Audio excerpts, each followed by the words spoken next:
So Ganondorf was just using Zant to help him return to the world of light. I guess now we know the true nature of that barrier over Hyrule Castle. He's in Hyrule Castle, I'm sure of it. Princess Zelda's in grave danger. We must return to the world of light and hurry to the castle.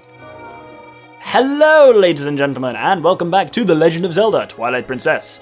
In the last episode, we defeated Zant in the Palace of Twilight, and now we know, as Min has just said, he's not the real threat, Ganondorf is, who is in Hyrule Castle, so let's head straight there.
So, apparently Kraken Midna is the result of the power of the few shadows. She can do that, which is quite impressive.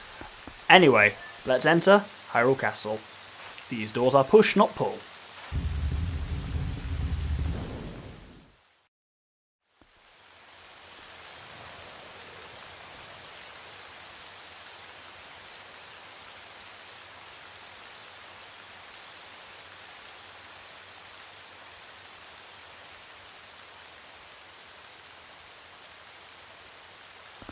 Now I think this is actually a really cool start to a final dungeon. No epic music, anything like that, just silence and rain. After what just happened with Midna and Zant and everything like that, it kind of almost feels like it gives you a nice little chance to breathe. I think it's actually really well done. You'll see this is something that will come up time and time again over the course of this dungeon, are these little kind of bits that lock you in and force you to fight some enemies. We've got the Great Spin in our hands, and these are bogoblins, so that's not really much of an issue. Finishing blow, not done that in a while. Oh, I didn't get to do the sword twirly away. Anyway, as you can see, there's three choices of direction here. We're going to start off to the left. You could go right here as well at the beginning, but you can't go straight ahead because it's locked with a key door.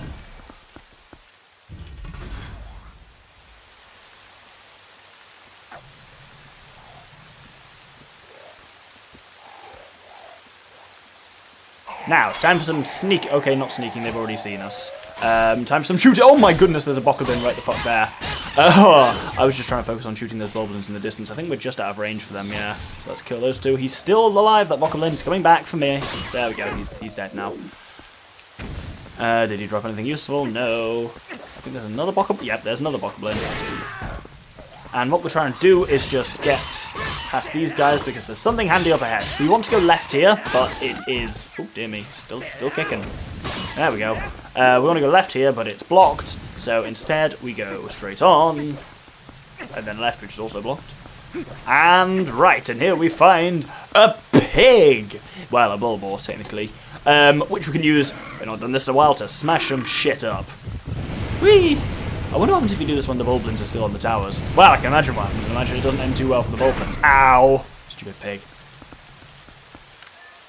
We need to continue on through here. Get up. Get up, pig. There we go. You can be a big pig too. Aye! Good reference. I hope people get that. Did I just say good reference to myself? Really? Terrible. Oh dear. Right. Yeah, this thing, as you can imagine, pulls slightly to the left and right. Oh, let's kill these boglins. There we go, killed one. By the sounds of it. Who? Oh no, don't charge again this time. Oh! Well, fortunately that doesn't damage me, so I'm still on full. Gale Boomerang Puzzle. There's a Triforce on the ground made out of these things.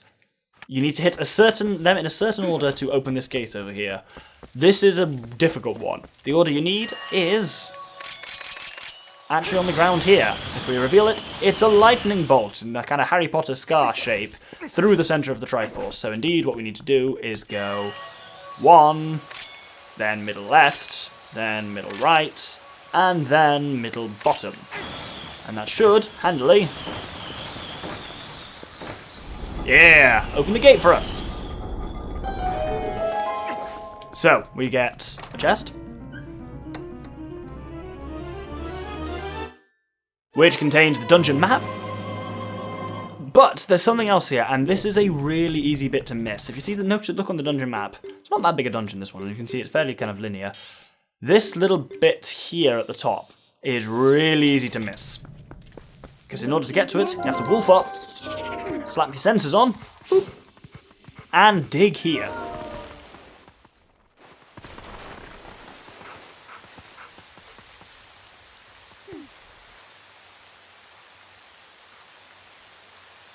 And that brings us to the graveyard. And yeah, this is a really kind of easily missable part. I'm equipping the ball and chain for a reason. Unsurprisingly, graveyard is full of spookies. But there's a couple of... These are Stal Children. Oh, wow, I still don't know what they're called.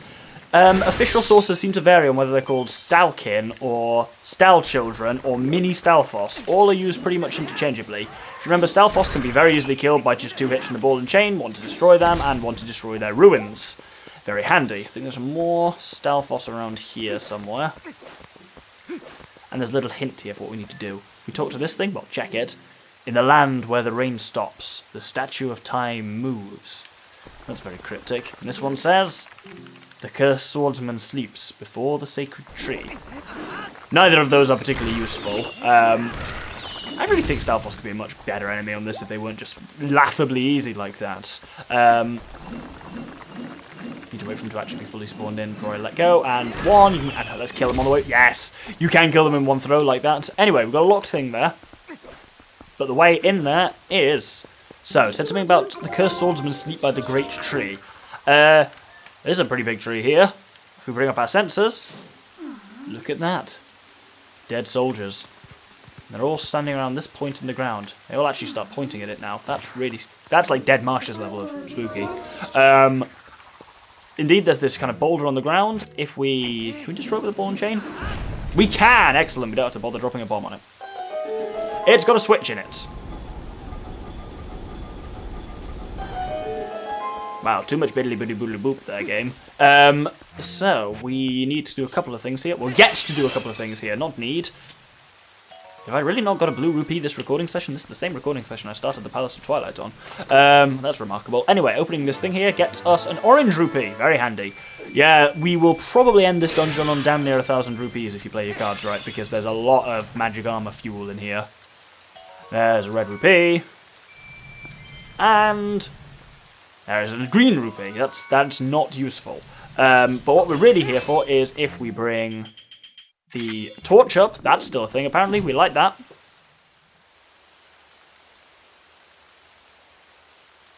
Inexplicably, lighting that lamp stops the rain. That's what those weird lines on the statue were hinting at. Yeah, apparently that's a thing now. So interesting bit of plot there. If we light these ones now, these would have previously been extinguished, but hey, little prick. These would have been extinguished by the rain, oh, okay, so it only temporarily stops the rain. That makes even less sense, actually. Well, I don't know. Both make very little sense, quite frankly.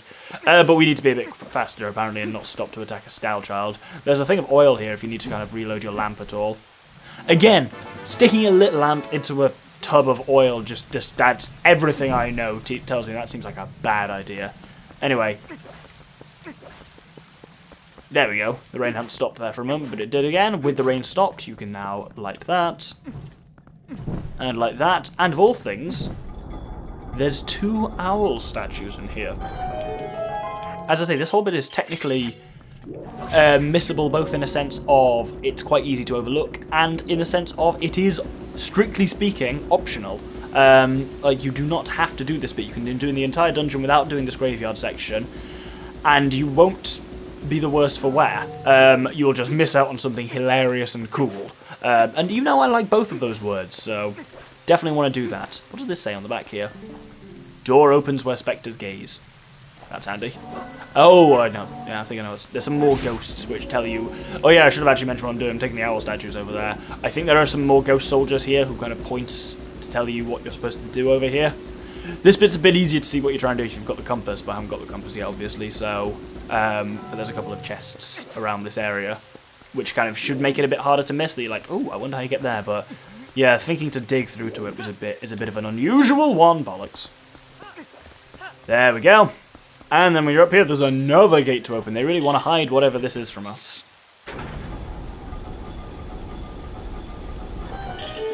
And what is this super special chest they've gone to great lengths to conceal? It's a small key. We do need a small key to get in the castle, but weirdly, that's not the place you get it from.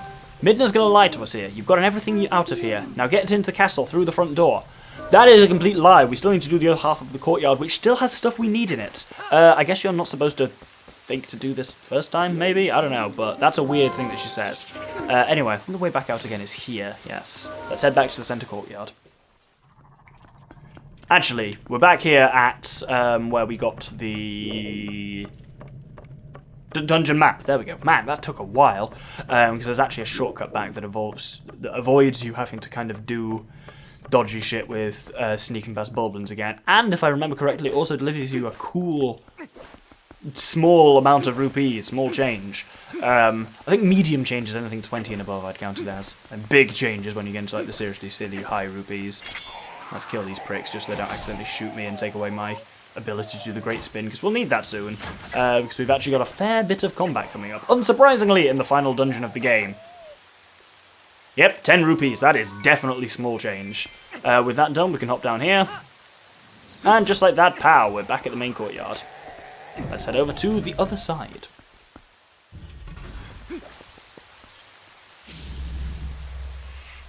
And much like on the other side... Oh, no! Oh, for some reason my nunchuck just wasn't working. I was definitely shaking it to do a spin attack there. Because, yeah, Bokoblins, you usually have to like do a finishing blow on to make sure they die, but a great spin will kill them in one. A great spin will kill most things in one, to be honest. Except some of the seriously high-powered stuff. Let's head through here. And this is much simpler than the other side. Get some cool sweeping camera angles, though, when it kind of zooms into these things. And as I say, the kind of... the rain and the silence here is, for some reason, for me, personally, just really powerful.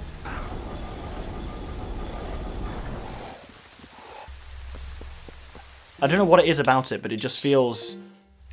like they were going for kind of imposing before a final kind of dungeon. And I think they really nailed it. And that I really like this as a kind of... subtle build-up almost, that it's not about like it's not about the epic build-up quite yet. It's just a bit kind of you're just killing massive amounts of enemies and sneaking in and stuff like that. I don't know. I really can't put into words why this silence thing works on me. Partly, I mean, part of it is the rain. I love rain. I love everything about rain. I love the sound and the look of it, and the silence and the rain work together really well. But yeah, killed some Bokoblins there, and about to kill some more through here. That's a lie, there are no more through here. There's another gate here, which we have to open with this chain. Now, as we're getting towards the end of the game, start thinking about loose ends. Whose stories haven't been resolved, who haven't we seen for a while, that kind of thing. Because that should give you a hint as to what we're about to face here. The fact I'm putting on my magic armor tells us it's something important.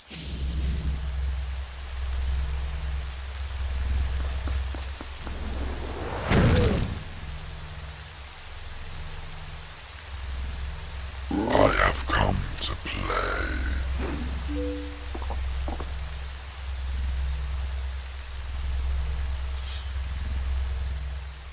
Yay, it's King Bulblin again. Not only can he apparently speak now, but also he can apparently fly, because he absolutely just dropped out of the sky here.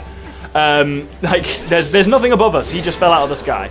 The tactic for beating him is exactly the same as when we fought him in the Gerudo Desert. Do a back slice, and that'll give you a chance to hit him. Great spin is super effective there.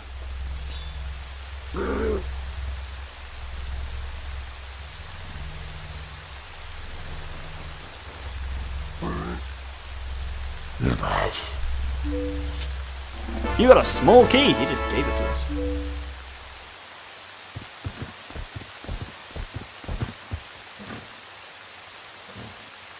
I follow the strongest side. That is all I have ever known.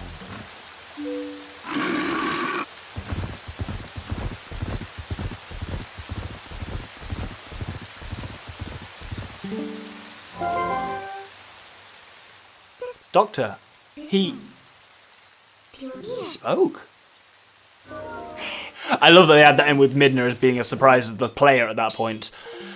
And it's fair for him to say, yeah, I follow the strongest side after we beat the shit out of him 4 times. We chucked him off 2 bridges, like, burnt him in the desert, as well as, like, beating the living shit out of him.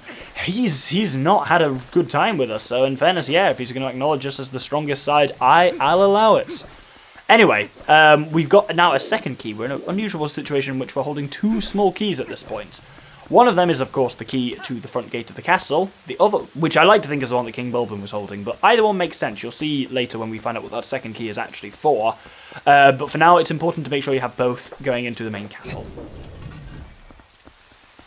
Which is, of course, what we're going to do now. So let's head in, and we're actually pretty much getting towards 20 minutes now. Again, there's probably going to be like 18 minutes as the next episode. We're going to have a couple of short episodes, but believe me, for pacing and spacing, which rhymes, it's perfect.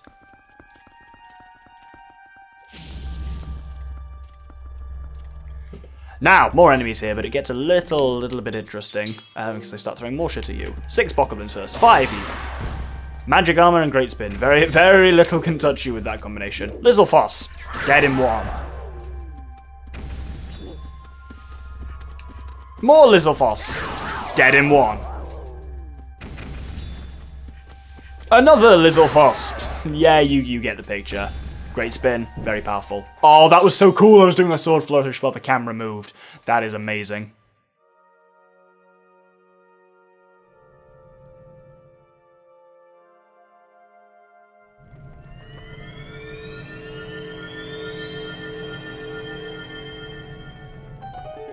Anyway, that's us into Hyrule Castle proper. And I'm pretty much going to call the episode there. As I say, I might have a couple of... This episode, one of the last couple of ones, and the next one probably might be slightly on the shorter side. But just for having ideal cut points, you'll see when you see it as a whole presented piece. At least they're going to be regularly uploaded. Thank you very much for watching. We've come to Hyrule Castle, smashed our way in, and worked our way through the courtyard. Next episode, we'll be going through the castle proper.